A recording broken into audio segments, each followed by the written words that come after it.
Madam rental jewellery ಬಗ್ಗೆ ಹೇಳಿ. So ಇವಾಗ ನಾನು ಆಲ್ರೆಡಿ ಇಲ್ಲಿ ತೋರಿಸ್ತಾ ಇದ್ದೀನಿ, ನಿಮಗೆ ಡಿಸ್ಪ್ಲೇ ಮಾಡ್ತಾ ಇದ್ದೀನಿ. ನಾವು ಇದನ್ನ ಆಲ್ರೆಡಿ ನೋಡಿ ರೆಂಟಲ್ ಪರ್ಪಸ್ಗೆ ಈ ತರ ಕೊಡ್ತೀವಿ. ಕೆಲವರು ಚೋಕರ್ ಶಾರ್ಟ್ ನೆಕ್ ಪೀಸ್ ತಗೋಬಹುದು, ಮತ್ತೆ ಲಾಂಗ್ ಒನ್ ತಗೋಬಹುದು. ಇಯರಿಂಗು ವಿತ್ ವೇಸ್ಟ್ ಬೆಲ್ಟ್ ಕೊಡ್ತೀವಿ ನಾವು, ಮತ್ತೆ ಮಾಂಟಿಕಾ ಕೊಡ್ತೀವಿ. ಇದಿಷ್ಟು ಸೆಟ್ ಸಿಗುತ್ತೆ ರೆಂಟಲ್ ಜ್ಯುವೆಲ್ರಿ? ಹೌದು, ರೆಂಟಲ್ ಜ್ಯುವೆಲರಿಗೆ ಅಂದ್ರೆ ನಾರ್ಮಲಿ ಬ್ರೈಡ್, ಎಸ್ಪೆಷಲಿ ಬ್ರೈಡ್ ತಗೊಂಡ್ರೆ ಇದನ್ನೆಲ್ಲ ಆಲ್ಮೋಸ್ಟ್ ಅಲ್ಲಿ ಫುಲ್ ಕಾಂಬೋ ತಗೊಂತಾರೆ ಅವರು. ಅವ್ರು ಮ್ಯಾಚ್ ಮಾಡ್ಕೊಂತಾರೆ, ಅವ್ರ ಡ್ರೆಸ್ಸಸ್ ಆಗ್ಲಿ, ಅವ್ರ ಲೆಹೆಂಗಾ ಏನ್ ಇರುತ್ತೆ ಅದು ಮ್ಯಾಚ್ ಮಾಡ್ಕೋಬಹುದು. ಕೆಲವರು ನಾನ್ ಬ್ರೈಡಲ್ಸ್ ಇರ್ತಾರಲ್ಲ ಅವರು ಸೊ ಒಂದೇ ವೇರ್ ಮಾಡ್ಬೋದು. ಇಲ್ಲ ನಾವ್ ಇದನ್ನ ಒಂದೇ ವೇರ್ ಮಾಡ್ತೀವಿ, ನಮ್ಗೆ ತುಂಬಾ ಹೆವಿ ಆಗ್ಬೇಡ, ಅವ್ ಒಂದೇ ತಗೊಬಹುದು. ವೇಸ್ಟ್ ಅವ್ರಿಗೆ ಯಾವ ತರ ಸೆಲೆಕ್ಟ್ ಮಾಡ್ಕೋತಾರೆ ಅದ್ರ ಮೇಲೆ ನಾವು ಚಾರ್ಜ್ ಮಾಡ್ತೀವಿ, ಅಷ್ಟೇ ಬರುತ್ತೆ. ಫುಲ್ ತಗೊಂಡ್ರೆ ಫುಲ್ ಚಾರ್ಜ್ ಮಾಡ್ತೀವಿ ಹಾಗೆ. ಸೊ ಇವಾಗೆಲ್ಲ ಜಡಾವು ತುಂಬಾನೇ ಕಾಮನ್ ಆಗಿ ನಡೀತಾ ಇದೆ. ಸೊ ಹಾಗಾಗಿ ನಾನು ಜಡಾವು ಪೇರ್ ಮಾಡಿದೀನಿ. ಜಡಾವು ಸೆಟ್ ಬಂತದ್ದು. ಜಡಾವು ಸೆಟ್. ಮೇಡಮ್ ರೆಂಟ್ ಆದ್ರೆ ಎಷ್ಟಾಗತ್ತೆ ಇದು? ಡಿಪೆಂಡ್ಸ್. ನಾ ಹೇಳಿದ್ನಲ್ಲ, ಅವರಿಗೆ 2 ಪೀಸ್ ತಗೋಬಹುದು, ಸಿಂಗಲ್ ಪೀಸ್ ತಗೋಬಹುದು. It depends on set. ಇವಾಗ ಒಂದೇ ಪೀಸ್ ತಗೊಂತೀನಿ ಅಂತಂದ್ರೆ ನೀವು 1,500 ಆಗ್ಬೋದು, 2,000 ಆಗ್ಬೋದು. ಆ ಸೆಟ್ ಹೇರ್ ಹೆವಿ ಇರೋದೆಯೋ ಅಥವಾ ಸಿಂಪಲ್ ಆಗಿದೆಯೋ ಅದ್ರ ಮೇಲೆ ಡಿಪೆಂಡ್ ಆಗುತ್ತೆ. ಒಟ್ಟು ಒಂದು 5,000 ಒಳಗೆ ಆಗತ್ತೆ ಅಲ್ಲ? ಅಷ್ಟು 5 ಒಳಗೆ ಆಗತ್ತಲ್ವಾ? ಓಕೆ. ಎಷ್ಟು ದಿವಸಕ್ಕೆ ಮ್ಯಾಮ್? ಒನ್ ಡೇ ಈವ್ನಿಂಗ್ ತಗೊಂಡ್ರೆ ನಾಳೆ ಈವ್ನಿಂಗ್ ರಿಟರ್ನ್ ಮಾಡುವಂತದ್ದು. ಸೊ ಒನ್ ಡೇ ಚಾರ್ಜ್ ಮಾಡ್ತೀವಿ. Okay ma'am. ಇದಿಷ್ಟು ಸೆಟ್ ಅಲ್ವಾ? ಹೌದು. Okay ma'am. ಮೇಡಮ್ ಇದ್ಯಾವ ಸೆಟ್? ಇದು ಮೊಸನೈಟ್ ಸ್ಟೋನ್ ಅಲ್ಲಿ ಬರುತ್ತೆ. ಇವಾಗೆಲ್ಲ ತುಂಬಾನೇ ಟ್ರೆಂಡಿಂಗ್ ಅಲ್ಲಿ ನಡೀತಾ ಇರೋದಂತ ಇದೇ ಸೆಟ್ಸ್ ಗಳು. ಸೊ ಮೊಸನೈಟ್ ಸೆಟ್ಸ್ ಬರುತ್ತೆ ಇವಾಗ.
ಮೇಡಮ್ ನೀವು ಹಾಕಿದಿರಲ್ಲ ಸರ, ಅದು ಯಾವ ತರ ಜ್ಯುವೆಲ್ರಿ, ಏನ್ ಜ್ಯುವೆಲ್ರಿ ಅದು? ಹೌದಾ, ಇದು ತುಂಬಾ ಚೆನ್ನಾಗಿದೆ ಅಲ್ಲ. ನಾನು ತುಂಬಾನೇ ಇಷ್ಟಪಟ್ಟು ನನ್ನ ಪೋರ್ಟಿಕಲ್ ಕಲೆಕ್ಷನ್ಸ್ ಇದು. ಸೊ ಇದು ತುಂಬಾ ನೋಡಿ, ಇಲ್ಲಿ ಮಾಡರ್ನ್ ಲುಕ್ ಗೆ ತುಂಬಾ ಸೂಟ್ ಆಗುತ್ತೆ. ಇದು ಸಲ್ವಾರ್ಗಾಗ್ಲಿ, ಕಾಲೇಜ್ ಹುಡುಗರಿಗೆಲ್ಲ ತುಂಬಾನೇ ಚೆನ್ನಾಗಿರುತ್ತೆ. ಪಿಕಾಕ್ ಡಿಸೈನ್ ಅಲ್ಲಿ ಇದೆ. ಹೌದು, ತುಂಬಾನೇ ಚೆನ್ನಾಗಿದೆ. ಇದು ರೆಂಟಲ್ ಜ್ಯುವೆಲ್ರಿ ಜಸ್ಟ್ ಸೇಲ್ ಇಟ್ಟಿರೋದು. ಸೇಲ್ ಇದೆ. ಇದು ಸ್ಟಾರ್ಟಿಂಗ್ ಪ್ರೈಸ್ ಎಷ್ಟಾಗುತ್ತೆ? 1000 ಸಮಥಿಂಗ್ ಬರುತ್ತೆ. 1000 ಸಮಥಿಂಗ್. ಹೌದು. Okay ma'am. ಸೇಲ್ ಎಲ್ಲ ಕಡಿಮೆನೆ ಬರುತ್ತೆ. ಸೊ ನಿಮ್ಗೆ ರೆಂಟಲ್ ಪರ್ಪಸ್ ಹೋದ್ರೆ ಸ್ವಲ್ಪ ಜಾಸ್ತಿ ಬರುತ್ತೆ. ಪ್ರಾಡಕ್ಟ್ ಮೇಲೆ ಡಿಪೆಂಡ್ ಆಗುತ್ತೆ.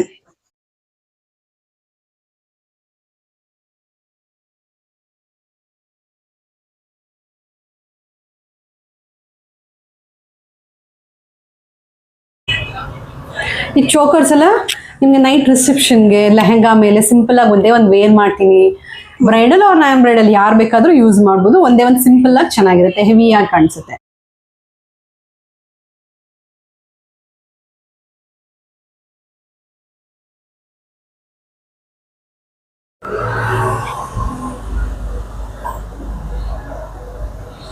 ಬ್ಯಾಂಗಲ್ಸ್ ಎಷ್ಟಿಂದ ಸ್ಟಾರ್ಟ್ ಆಗುತ್ತೆ ಮ್ಯಾಮ್? ಸೈಜು 24, 26, 28, 210 4 ಸೈಜ್ ಅಲ್ಲಿ ಸಿಗುತ್ತೆ. ಇದು 1 ಗ್ರಾಮ್ ಬ್ಯಾಂಗಲ್ಸ್ ಬರುತ್ತೆ. ಸೊ ನೀವು ಯೂಸ್ ಮಾಡಿ ಇದನ್ನ ನೀವು ಬಿಸಿನೀರು ಬೀಳ್ದಿರೋ ತರ ನೀಟಾಗಿ ಇಟ್ಕೋಬೇಕಾಗತ್ತೆ. ಸೊ ನೀವು ಯಾವ ಯೂಸೇಜ್ ನೀವು ಹೇಗ್ ಮಾಡ್ತೀವಿ ಅನ್ನೋದ್ರ ಮೇಲೆ ಜ್ಯುವೆಲರೀಸ್ ಯಾವುದೇ ಆದ್ರೂ ಡಿಪೆಂಡ್ ಆಗಿರುತ್ತೆ. ತುಂಬಾ ರಫ್ ಆಗಿ ಯೂಸ್ ಮಾಡೋದಾಗ್ಲಿ, ಎಲ್ಲಾ ಕಡೆ ಇಡೋದಾಗ್ಲಿ ಆ ತರ ಮಾಡ್ಬೋದು. ಯೂಸ್ ಮಾಡಿದ್ಮೇಲೆ ನೀವು ಒಂದು ಬಾಕ್ಸ್ ಎಲ್ಲ ಹಾಕಿ ಇಟ್ರೆ ಚೆನ್ನಾಗಿದೆ. ರೆಂಟಲ್ ಜ್ಯುವೆಲ್ಲರಿ ತಗೋಬೇಕಾದ್ರೆ ಏನ್ ಕಂಡೀಷನ್ಸ್ ಮ್ಯಾಮ್? ರೆಂಟಲ್ ಜ್ಯುವೆಲ್ಲರಿ ತೊಗೊಳ್ಳುವಾಗ ಫಸ್ಟ್ ನಾವು ಡೆಪಾಸಿಟ್ ತೊಗೊಂತೀವಿ. ಓಕೆ. ಡೆಪಾಸಿಟ್ ತೊಗೊಂಡು 1 ಡೇ ರೆಂಟ್ ನಾವು ಕೊಡ್ತೀವಿ. ಸೊ ನಾವು ಅದ್ರ ಜೊತೆಗೆ ಒಂದು ಆಧಾರ್ ಕಾರ್ಡ್ ಜೆರಾಕ್ಸು, ಅವ್ರ ಅಡ್ರೆಸ್ ಪ್ರೂಫ್ ನಮ್ಗೆ ಅದು ಮೇನ್ ಇರ್ಬೇಕಾಗುತ್ತೆ. ಸೆಕ್ಯೂರಿಟಿ, ನಮಗೂ ಸೆಕ್ಯೂರಿಟಿ ಬೇಕಲ್ಲ ನಮ್ಮ ಜ್ಯುವೆಲ್ಲರಿಗೆ. ಹಾಗಾಗಿ ನಮ್ಮ ಜ್ಯುವೆಲ್ಲರಿ ಏನೇ ಡ್ಯಾಮೇಜ್ ಆದ್ರೂ ಅದ್ರದ್ದು ಏನ್ ಡ್ಯಾಮೇಜ್ ಕಾಸ್ಟ್ ಇರುತ್ತೆ ಅದನ್ನ ನಾವು ರಿಕವರಿ ಮಾಡ್ಕೊಂತೀವಿ. ನಾವ್ ಏನ್ ಡೆಪಾಸಿಟ್ ತಗೊಂಡಿರ್ತೀವಿ ಅದು ರಿಕವರಿ ಮಾಡ್ಕೊಂಡು ರಿಮೈನಿಂಗ್ ಏನಿರುತ್ತೆ ಅದನ್ನ ಕೊಡ್ತೀವಿ. ಆ ತರ ನಿಯರ್ ಬೈ ಅವ್ರು ಎಲ್ಲಿ ಬೇಕಾದ್ರೂ ತಗೊಂಡೋಗೋದು. ಬಟ್ ಏನಿರುತ್ತೆ ಡ್ಯೂರೇಷನ್ ಅಲ್ಲಿ, ಆ ಡ್ಯೂರೇಷನ್ ನಮ್ಮ ಜ್ಯುವೆಲ್ಲರಿ ನಮ್ಗೆ ಇರ್ಬೇಕಾಗುತ್ತೆ. ಅಥವಾ ಅವ್ರು ಎಕ್ಸ್ಟೆನ್ಷನ್ ಮಾಡ್ಕೊಂತೀವಿ, ನಾವ್ 2 ದಿನ ತಗೊಂತೀವಿ, ನಾವು ಬೇರೆ ಊರ್ಗ್ ತಗೊಂಡೋಗ್ತಿದೀವಿ ಅಂತಂದ್ರೆ ಅದನ್ನ ಅವ್ರು ಮುಂಚೆನೆ ಮಾತಾಡ್ಕೊಂಡು ಅದ್ರ ಕಾಸ್ಟ್ ಎಲ್ಲ ಅವ್ರ ಮುಂಚೆನೆ ಡಿಸ್ಕಸ್ ಮಾಡ್ಕೋಬೇಕಾಗುತ್ತೆ. ಓಕೆ. ಈಗ ತಗೊಂಡೋಗಿರೋರು ಮಿಸ್ಪ್ಲೇಸ್ ಆಯ್ತು ಅಂದ್ರೆ ಅಥವಾ ಬೇರೆ ಕಾಸ್ಟ್ ಏನಿರುತ್ತೆ ಒರಿಜಿನಲ್ ಪ್ರೈಸ್ ನಾವು ಅದನ್ನ ರಿಕವರಿ ಮಾಡ್ಕೊಳ್ಳೇಬೇಕಾಗುತ್ತೆ. ಡ್ಯಾಮೇಜ್ ಆಯ್ತು, ಏನಾದ್ರು ಪರ್ಲ್ಸ್ ಅದೇನಾದ್ರು ಸ್ಟೋನ್ಸ್ ಬಿದ್ದೋಯ್ತು, ಅದ್ರದ್ದು ಏನ್ ಕಾಸ್ಟ್ ಇರುತ್ತೆ ಅದನ್ನ ರಿಕವರಿ ಮಾಡ್ಕೊಂಡೇ ಬೇಕಾಗುತ್ತೆ. ಒಟ್ಟು ಅವ್ರ ಹತ್ರ ನಿಮ್ಮ ಹತ್ರ ಇಬ್ಬರ ಹತ್ರ ಫೋಟೋ ಇರುತ್ತೆ ಅಥವಾ ವಿಡಿಯೋ ಇರುತ್ತಲ್ಲ? ಹೌದು, ನಾವು ಏನ್ ಜ್ಯುವೆಲ್ಲರಿ ಕೊಡ್ತೀವಿ ಅದ್ರದ್ದೊಂದು ವಿಡಿಯೋ ಫೋಟೋ ಅದೇನಿರುತ್ತೆ ನಾವು ಅದನ್ನ ಇಟ್ಕೊಂಡಿರ್ತೀವಿ. ನಮಗೂ ಅದನ್ನ ಒಂದು ರೆಫರೆನ್ಸ್ ಬೇಕಲ್ವಾ, ನಾವು ಏನೇನು ಐಟಮ್ಸ್ ಕೊಟ್ಟಿದೀವಿ, ಎಷ್ಟು ಐಟಮ್ಸ್ ಕೊಟ್ಟಿದೀವಿ, ಅದು ನಮ್ಮ ಹತ್ರ ಒಂದು ಇರ್ಬೇಕಾಗುತ್ತೆ. ಅಕಸ್ಮಾತ್ ನಾಳೆ ನಾವು ಅದಂತೂ ಅವ್ರಿಗೂ ಒಂದು ಕನ್ಫ್ಯೂಷನ್ ಇರಬಾರ್ದು, ನಮಗೂ ಒಂದು ಕನ್ಫ್ಯೂಷನ್ ಇರಬಾರ್ದು. ಒಂದು ಸೇಫ್ಟಿ ಪರ್ಪಸ್ ಇಂದ ಅದನ್ನ ತಗೊಂಡು ಇಟ್ಕೊಂತೀವಿ. ನಾವು ಬಿಲ್ಲು ಎಲ್ಲ ನಾವು ಕೊಡ್ತೀವಿ, ಪ್ರೊವೈಡ್ ಮಾಡ್ತೀವಿ. ಓಕೆ ಮೇಡಮ್, ಥ್ಯಾಂಕ್ ಯು ನಿಮಗೆ. ಕೆಲವೊಂದು ತುಂಬಾ ಜನ ಹೆಣ್ಮಕ್ಳು ಮನೇಲಿ ಕುತ್ಕೊಂಡು ಕೆಲಸ ಇಲ್ಲ ಅಥವಾ ಬೇರೆ ಏನೋ ಬಿಸ್ನೆಸ್ ಮಾಡಕ್ ಆಗ್ತಾ ಇಲ್ಲ ಅನ್ನೋರಿಗೆ ನಿಮ್ ತುಂಬಾ inspiration. Thank you so much ma'am. Thank you. ಹೌದು, ಪ್ರತಿಯೊಬ್ಬರು ಯಾವುದೇ ಒಂಥರ ಬಿಸ್ನೆಸ್ ಆಗ್ಲಿ, ಪ್ರತಿಯೊಂದು ಏನೇ ಒಂದು ಮನೇಲಿ ಹಾಗೆ ಕುತ್ಕೊಳ್ಳೋದ್ ಬದಲು ತಮ್ಮದೇ ಆದಂತ ಯಾವ್ದಾದ್ರೂ ಅಷ್ಟೇ, ಒಂದು ಸ್ಟಿಚಿಂಗ್ ಇರ್ಬೋದು, ಎಂಬ್ರಾಯ್ಡ್ರಿ, ಪ್ರತಿಯೊಂದು ತಮಗೆ ಏನ್ ಇಂಟ್ರೆಸ್ಟ್ ಇರುತ್ತೆ ಅದರಲ್ಲಿ ತಾವು ಇನ್ವಾಲ್ವ್ ಮಾಡ್ಕೊಂಡ್ರೆ ಅವರು ಪ್ರತಿಯೊಂದ್ರಲ್ಲೂ ತಾವು ಬ್ಯುಸಿ ಆಗಿರ್ತಾರೆ. ಹಾಗಾಗಿ ನಾವು ಪ್ರತಿಯೊಂದು ಅನಲೈಸ್ ಮಾಡ್ಬೇಕಾಗತ್ತೆ. ಒಂದು ಬಿಸ್ನೆಸ್ ಆಗ್ಲಿ ಯಾವ್ದೇ ಆಗ್ಲಿ ನಾವು ಡಿಸಿಷನ್ ತಗೊಳಕ್ಕಿಂತ ಮುಂಚೆ ಯೋಚನೆ ಮಾಡ್ಬೇಕಾಗತ್ತೆ. ಯಾಕೆಂದ್ರೆ ನಾವು ಅದಕ್ಕೆ ಇನ್ವೆಸ್ಟ್ ಮಾಡ್ಬೇಕಾಗತ್ತೆ. ಹೌದು ಹೌದು. ಈಗ ನಾವು ಯೋಚನೆ ಮಾಡ್ದೇನೆ ಯಾವ್ದೋ ಒಂದಕ್ಕೆ ಇನ್ವೆಸ್ಟ್ ಮಾಡ್ಬಿಟ್ಟು ಅದನ್ನ ಲಾಸ್ ಮಾಡ್ಕೊಳ್ಳೋದಕ್ಕೆ ಆಗಲ್ಲ. ಹಾಗಾಗಿ ಈಗ ಏನಾಗಿದೆ ಅಂದ್ರೆ, ಈಗ ನಾವು ಯಾವ್ದೋ ಒಂದು ಬಿಸ್ನೆಸ್ ಸ್ಟಾರ್ಟ್ ಮಾಡಿದ್ವಿ ಅಂದ್ರೆ ಅದ್ರ ಪಕ್ಕಕ್ಕೇನೆ ಅದೇ ರಿಲೇಟೆಡ್ ಕೆಲವೊಬ್ರು ಹಾಕ್ಬಿಡ್ತಾರೆ. ಅದು ಅವರಿಗೂ ಬಿಸ್ನೆಸ್ ಆಗಲ್ಲ, ಇವರಿಗೂ ಬಿಸ್ನೆಸ್ ಆಗಲ್ಲ. ಕೆಲವೊಂದ್ ಕಡೆ ಏನಾಗುತ್ತೆ, ಅವ್ರದ್ದು ರೆಗ್ಯುಲರ್ ಕಸ್ಟಮರ್ ಇರ್ತಾರೆ. ಅದ್ರ ಬಗ್ಗೆ ನೀವೇನ್ ಹೇಳ್ತೀರಾ? ಹೌದು, ಈಗ ತುಂಬಾ ಕಾಂಪಿಟೇಷನ್ ಪ್ರತಿಯೊಂದರಲ್ಲೂ. ಈ ಕ್ಲಾತಿಂಗ್ ಆಗಲಿ, ಜ್ಯುವೆಲರಿ ಆಗಲಿ, ಪ್ರತಿಯೊಂದು ಕಾಂಪಿಟೇಷನ್ ಇರುತ್ತೆ. ಈಗ ಈಗ ಪಾರ್ಲರ್ಸ್ ಅಲ್ಲೇ ಆಗ್ಲಿ, ಒಂದು ರೋಡಲ್ಲಿ 4-5 ಇದ್ದೇ ಇರುತ್ತೆ. ಹೀಗೆ ಕಾಂಪಿಟೇಷನ್ ಅಂದಮೇಲೆ ಪ್ರತಿಯೊಂದರಲ್ಲೂ ಇದ್ದೇ ಇರುತ್ತೆ. ನಾವು ಹೇಗೆ ಜನಗಳಿಗೆ ನಾವು ಹೇಗೆ ಸರ್ವಿಸ್ ಕೊಡ್ತೀವಿ, ನಮ್ಮ ಪ್ರಾಡಕ್ಟ್ ಹೇಗಿದೆ, ಕ್ವಾಲಿಟಿ ಹೇಗಿದೆ, ಮತ್ತೆ ನಾವು ಹೇಗೆ ಕೊಡ್ತಾ ಇದೀವಿ, ಪ್ರೈಸ್ ರೇಂಜ್ ಏನಿದೆ, ಅದೆಲ್ಲ ಕನ್ಸಿಡರ್ ಆಗುತ್ತೆ ಇಂಥದ್ರಲ್ಲಿ. ಹೌದು, ಇಲ್ಲಿ ನೋಡ್ಕೊಂಡು ಮಗು ನೋಡ್ಕೊಂಡು ಎಲ್ಲದೂ ಬಿಸ್ನೆಸ್ ಮ್ಯಾನೇಜ್ ಮಾಡ್ತಾ ಇದ್ದೀರಾ, ಹೇಗನ್ಸುತ್ತೆ? ಹೌದು, ಅದಕ್ಕೆ ಫ್ಯಾಮಿಲಿ ಸಪೋರ್ಟ್ ಇರ್ಲೇಬೇಕಲ್ಲ. ಈಗ ನನ್ಗೂ ತುಂಬಾ ಚಿಕ್ಕ ಮಕ್ಳಿದಾರೆ ಇಬ್ರು. ಸೊ ಹಾಗಾಗಿ ಕಷ್ಟನೇ ಇದೆ ನನ್ಗೂ ನೋಡ್ಕೊಳ್ಳೋದಕ್ಕೆ. ಬಟ್ ಅಂದ್ರೆ ನಾವು ಏನೋ ಮಾಡ್ಲೇಬೇಕು, ಏನೋ ಲೈಫಲ್ಲಿ ಬಿಸ್ನೆಸ್, ಮದ್ವೆಗಿಂತ ಮುಂಚೆ ನಾವು ಜಾಬ್ ಮಾಡ್ತಾ ಇದ್ವಿ. ಜಾಬ್ ಕ್ವಿಟ್ ಮಾಡಿದ್ಮೇಲೆ ಸ್ವಲ್ಪ ವರ್ಷ ನಾವು ಮದ್ವೆ ಮಕ್ಳು ಅಂತೆಲ್ಲ ನೋಡ್ಕೊಂಡ್ವಿ. ಇನ್ನೂನು ಅಂದ್ರೆ ತುಂಬಾ ನಾವು ಟೈಮ್ ಕೊಡೋದಕ್ಕೆ ಆಗಲ್ಲ ಅಲ್ವಾ ಇನ್ನೂನು. ಸೊ ಹಾಗಾಗಿ ನಾನು ಈ ಬಿಸ್ನೆಸ್ ಸ್ಟಾರ್ಟ್ ಮಾಡಿದ್ದೀನಿ. ಇದ್ರ ಜೊತೆಗೆ ನಮ್ಮ ಪೇರೆಂಟ್ ಸಪೋರ್ಟ್ ಇದೆ, ನಮ್ಮ ಅತ್ತೆ ಮಾವ ಹಸ್ಬೆಂಡ್ ಎಲ್ಲರೂ ಸಪೋರ್ಟ್ ಇದೆ. ಸೊ ಅವರು ಅಷ್ಟೇ ಮಕ್ಕಳು ನೋಡ್ಕೊಳ್ಳೋದಾಗ್ಲಿ ಎಲ್ಲಾನು ಮಾಡ್ತಾರೆ. ನನ್ನ ಬಿಸ್ನೆಸ್ ಅಲ್ಲೂ ಕೂಡ ಹೆಲ್ಪ್ ಮಾಡ್ತಾರೆ. ಎಲ್ಲಾರು ಹೆಲ್ಪ್ ಮಾಡೋದ್ರಿಂದ ನಾವು ಅಚೀವ್ ಮಾಡ್ಬೋದು, ಏನಾದ್ರು ಮಾಡ್ಲೇಬಹುದು. ಅಂದ್ರೆ ತಮ್ಮ ಕಾಲ ಮೇಲೆ ತಾವು ನಿಂತ್ಕೋಬಹುದು. ಸೊ ಅದು ತುಂಬಾ ಇಂಪಾರ್ಟೆಂಟ್ ಆಗಿರುತ್ತೆ ಈಗಿನ ಕಾಲದಲ್ಲಿ. ಹಾಗಾಗಿ ಪ್ರತಿಯೊಬ್ರು ಯಾವುದೇ ತರದಾಗ್ಲಿ ಮನೇಲಿ ಇರೋದ್ ಬದಲು ಮನೆ ನಿಂತ್ಕೊಂಡಾದ್ರೂ ಸರಿ ಮಾಡ್ತಾ ಹೋದ್ರೆ ಎಲ್ಲರಿಗೂ ಯೂಸ್ ಆಗುತ್ತೆ. ಮೇಡಮ್, ನಿಮ್ ಕ್ವಾಲಿಫಿಕೇಶನ್ ಏನು ಅಂತ ಕೇಳಿ? MBA ಮಾಡಿದೀವಿ. ಮನೇಲಿ ಸಪೋರ್ಟ್ ಹೇಗಿತ್ತು? ಹೌದು, ಮನೇಲಿ ಎಲ್ಲ ಖಂಡಿತ. ಯಾಕೆಂದ್ರೆ ಮನೇಲಿ ಯಾರ ಸಪೋರ್ಟ್ ಇಲ್ದೇನೆ ನಾವ್ ಏನು ಮಾಡಕ್ ಆಗಲ್ಲ ಅಂತ ಹೇಳೋದು ಖಂಡಿತ ನಿಜ. ಹಸ್ಬೆಂಡ್ ಆಗ್ಲಿ, ನಮ್ಮ ಅತ್ತೆ ಮಾವ, ನಮ್ಮ ತಂದೆ ತಾಯಿ, ಅದ್ ಬೇರೆ ನಿಮ್ ಜಾಯಿಂಟ್ ಫ್ಯಾಮಿಲಿ ಅಂತ ಹೇಳಿ. ಹೌದು, ನಾವೆಲ್ಲ ಒಟ್ಟಿಗೆ ಇದೀವಿ. ಸೊ ಅವ್ರೆಲ್ಲರ ಸಪೋರ್ಟ್ ನಮ್ಗೆ ತುಂಬಾ ಚೆನ್ನಾಗಿದೆ. ಸೊ ನಾನು ಈ ಬಿಸ್ನೆಸ್ ಮಾಡ್ತೀನಿ ಅಂದಾಗ ಅವರು ಅಷ್ಟೇ ಎನ್ಕರೇಜ್ ಮಾಡೋ. ಅವ್ರು ಯಾವುದೇ ಬಿಸ್ನೆಸ್ ಆಗ್ಲಿ ಅವ್ರ ಮುಂಚೆಯಿಂದನೂ ಮಾಡು ಅಂತ ಹೇಳ್ತಿರು. ಬಟ್ ನಂಗೆ ಸ್ವಲ್ಪ ಟೈಮ್ ತಗೊಳ್ತು, ಮ್ಯಾರೇಜು, ಮಕ್ಕಳು. ಸೊ ಅವರ ಒಂದು ಸ್ಟೇಜ್ ಕಂಪ್ಲೀಟ್ ಆಗ್ಬೇಕಲ್ವಾ. ಸೊ ಹಾಗಾಗಿ ನಾನು ಅದಾದ್ಮೇಲಿಂದ ನಾನು ಇದನ್ನ ಸೆಲೆಕ್ಟ್ ಮಾಡ್ಕೊಂಡೆ. ಹಾಗಾಗಿ ಪ್ರತಿಯೊಬ್ರು ಅವ್ರಿಗೆ ನನಗೆ ಎನ್ಕರೇಜ್ ಮಾಡ್ತಾನೆ ಇದ್ದಾರೆ. ಸೊ ಹಾಗಾಗಿ ತುಂಬಾ ಸಪೋರ್ಟಿವ್ ಆಗಿದೆ. ಈಗ ಏನಾಗಿದೆ ಅಂದ್ರೆ MBA ಅಥವಾ MCOM ಏನೋ ಒಂದು ಮಾಸ್ಟರ್ ಡಿಗ್ರಿ ಮಾಡಿದ ತಕ್ಷಣ ಗೌರ್ಮೆಂಟ್ ಜಾಬ್ ಸಿಗ್ಬೇಕು ಅಥವಾ ಬೇರೆ ನಾವು ಕೆಲಸಕ್ಕೆ ಹೋಗ್ಬೇಕು ಅಂತೇಳಿ ಎಷ್ಟೊಂದು ಜನ ಕಾಯ್ತಾ ಇರ್ತಾರೆ. ಅದರಲ್ಲೂ ನೀವು ಈ ಥರ ಬಿಸ್ನೆಸ್ ಮಾಡ್ತಾ ಇದ್ದೀನಿ ಅಂದಾಗ ಒಂಥರ ಗ್ರೇಟ್ ಅನಿಸುತ್ತೆ, ಒಂಥರ ಕಾನ್ಫಿಡೆನ್ಸ್ ಫೀಲ್ ಆಗುತ್ತೆ ಯಾರಿಗೇ ಆಗಲಿ. ಹೇಗೆ ಆಗ್ತಾ ಇದೆ ಮೇಡಮ್ ಬಿಸ್ನೆಸ್, ಹೇಗೆ ಆಗ್ತಾ ಇದೆ? ಹೌದು, ಪ್ರತಿಯೊಂದು ಯಾವುದೇ ಬಿಸ್ನೆಸ್ ಆದರೂ ಸ್ಟಾರ್ಟಿಂಗು ಅದು ಇಂಪ್ರೂವ್ ಆಗಿ ಸ್ವಲ್ಪ ಟೈಮ್ ತೊಳುತ್ತೆ. ಸೊ ನಾವು ನಮ್ಮ ಪೇಷನ್ಸ್ ನ ಇಟ್ಕೋಬೇಕಾಗತ್ತೆ. ಹೌದು, ನಾವು ಪ್ರತಿಯೊಂದು ಟೈಮಲ್ಲೂ ನಾವು ಈಗ ಬರ್ಲಿಲ್ಲ, ನಾವು ಹೋಪ್ಸ್ ನ ಕಳ್ಕೊಬಾರ್ದು ಯಾವುದೇ ಅದಕ್ಕೂ. ಸೊ ನಾವು ವೆಯ್ಟ್ ಮಾಡಿ ಪ್ರತಿಯೊಂದಕ್ಕೂ ಒಂದೇ ಹಂತವಾಗಿ ಇಂಪ್ರೂವ್ ಆಗುತ್ತೆ. ಯಾವುದೇ ಬಿಸ್ನೆಸ್ ಆದ್ರೂ ಅಷ್ಟೇನೆ ತುಂಬಾ ಟೈಮ್ ತೊಳುತ್ತೆ. ನಾವು ಆ ನಮ್ಮ ಟೈಮ್ ನಾವು ಬರೋವರೆಗೂ ನಾವು ವೆಯ್ಟ್ ಮಾಡ್ಬೇಕಾಗತ್ತೆ.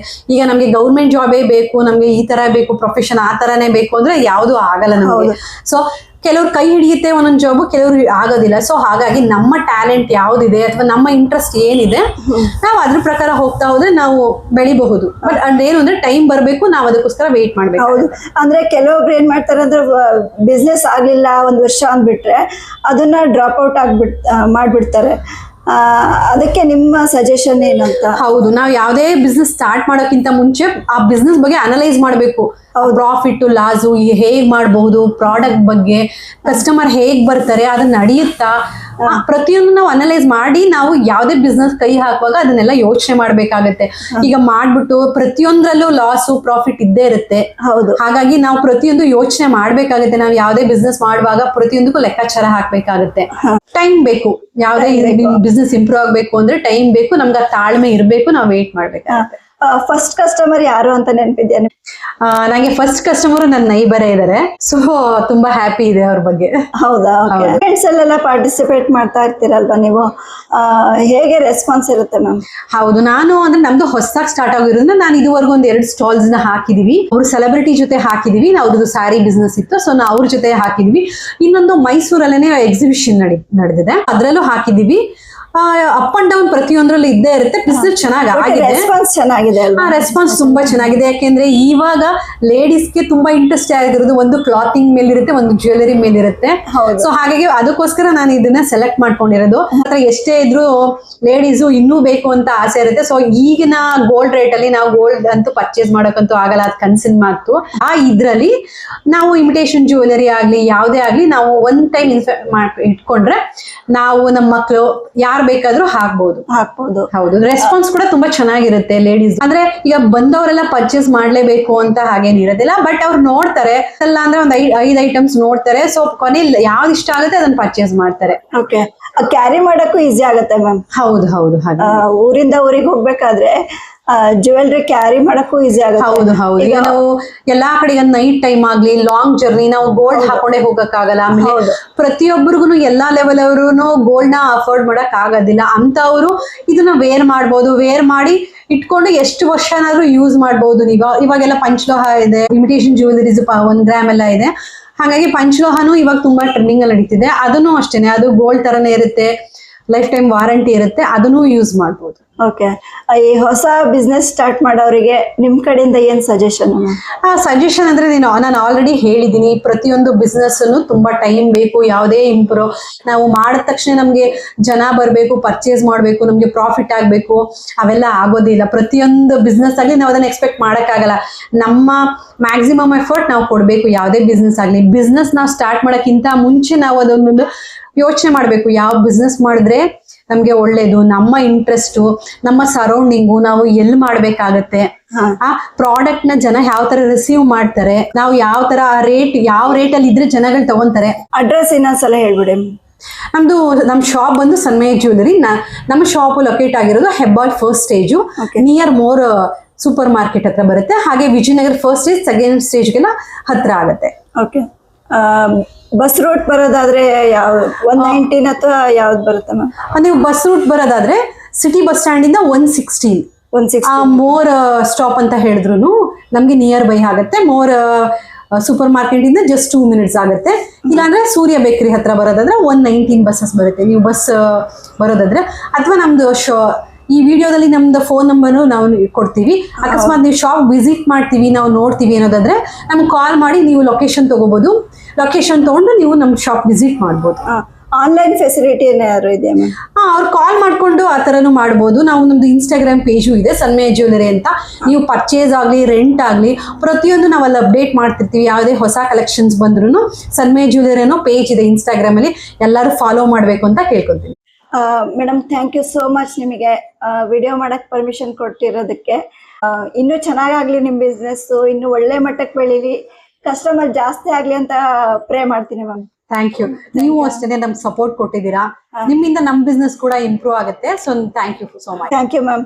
ಒಳ್ಳೆ ಸಂದೇಶ ಕೊಟ್ಟಿದ್ದೀರಾ ಪಬ್ಲಿಕ್ಕಿಗೆ. ಇನ್ನು ಖುಷಿ ಆಯ್ತು ನಮಗೆ. ಇನ್ನೂ ಚೆನ್ನಾಗಾಗ್ಲಿ ma'am. Thank you ma'am. Thank you Jyothi ಅವರೇ. ನೀವು ಅಷ್ಟೇನೆ ನಮ್ನ ಸಪೋರ್ಟ್ ಮಾಡಿದ್ದೀರಾ, ವಿಡಿಯೋ ಮಾಡಿದ್ದೀರಾ, ಹಾಗಾಗಿ ನಿಮ್ಗೂ ಕೂಡ ಥ್ಯಾಂಕ್ ಯು.